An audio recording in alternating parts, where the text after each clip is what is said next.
Wakil Menteri Hukum dan HAM periode 2011-2014 Denny Indrayana sebagai pelapor dalam sidang dugaan pelanggaran etik, Hakim Konstitusi meminta Majelis Kehormatan Mahkamah Konstitusi atau MKMK memberhentikan Ketua MK Anwar Usman secara tidak hormat.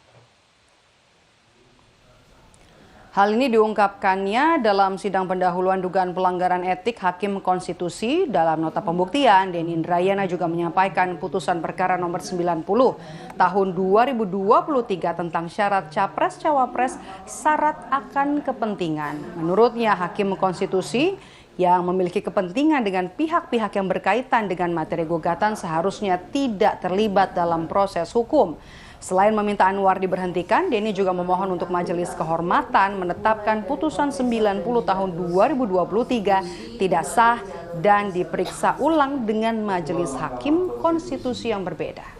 Atas permohonan nomor 90 menjatuhkan sanksi berupa pemberhentian tidak dengan hormat kepada Hakim terlapor Anwar Usman karena terbukti melakukan pelanggaran berat kode etik dan perilaku Hakim Konstitusi, khususnya tidak mengundurkan diri dari perkara yang terkait dengan anggota keluarganya, perkara yang anggota keluarganya mempunyai kepentingan langsung terhadap putusan.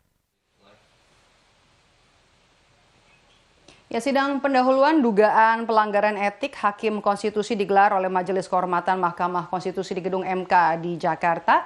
Lebih lengkapnya kita langsung tanyakan kepada jurnalis Kompas TV ada Tifal Solesa di sana. Selamat siang, Tifal. Siapa saja unsur-unsur pelapor dan apa saja poin tuntutan mereka, dan apakah nantinya Ketua MK Anwar Usman juga akan dimintai keterangan oleh Majelis Kehormatan MK?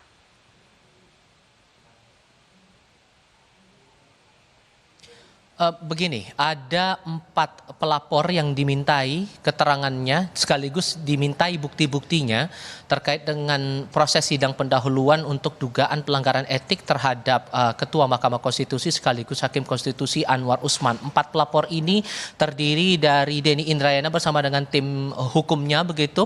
Lalu yang kedua ada dari kalangan akademisi hukum tata negara yang tergabung dalam kelompok aliansi akademisi hukum tata negara, dan kemudian yang ketiga dari LBH Yusuf, Lembaga Bantuan Hukum Yusuf, serta yang keempat atas nama pribadi dari salah satu advokat atau pengacara yakni Ziko Leonard.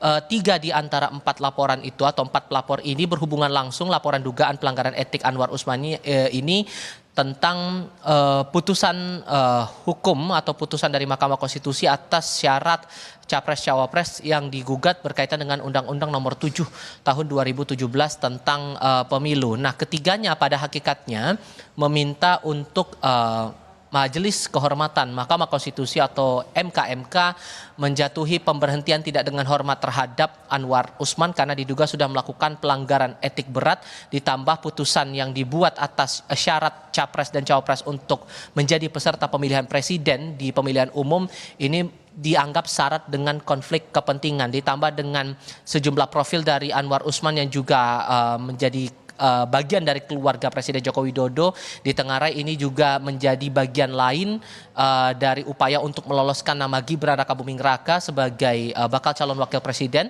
pendamping Prabowo Subianto. Kalau mengutip pernyataan Denny Indrayana, disebutkan bahwa putusan yang dibuat oleh Mahkamah Konstitusi yang dipimpin saat itu oleh Anwar Usman, putusannya terutama dalam putusan dalam gugatan nomor 90 ini disebut sebagai kejahatan terencana dan terorganisasi. Selain menuntut atau meminta MKMK untuk memberhentikan secara tidak hormat Anwar Usman, para pelapor ini juga meminta Mahkamah Konstitusi untuk menelisik ulang atau memeriksa ulang gugatan nomor 90 tentang Undang-Undang Pemilihan Umum tersebut, terutama untuk pasal yang berkaitan dengan syarat Capres dan syarat Cawapres sebagai peserta pemilihan umum ataupun juga pemilihan presiden. Selain itu juga yang menjadi perhatian kami adalah terkait dengan sejauh mana kemudian langkah lanjutan akan dilakukan oleh Majelis Kehormatan Mahkamah Konstitusi. Selain dengan agenda hari ini sidang pendahuluan sudah berlangsung selama 3 jam dari pukul 9 pagi hingga pukul 12 siang waktu Indonesia bagian Barat.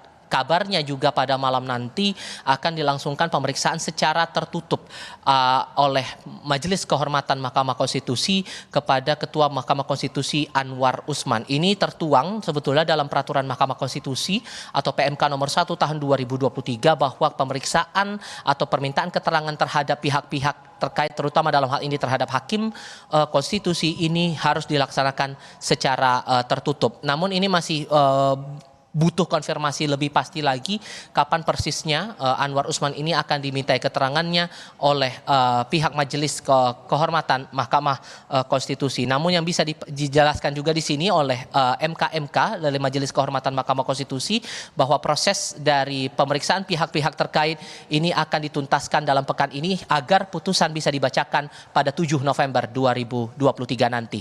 Kembali ke Anda.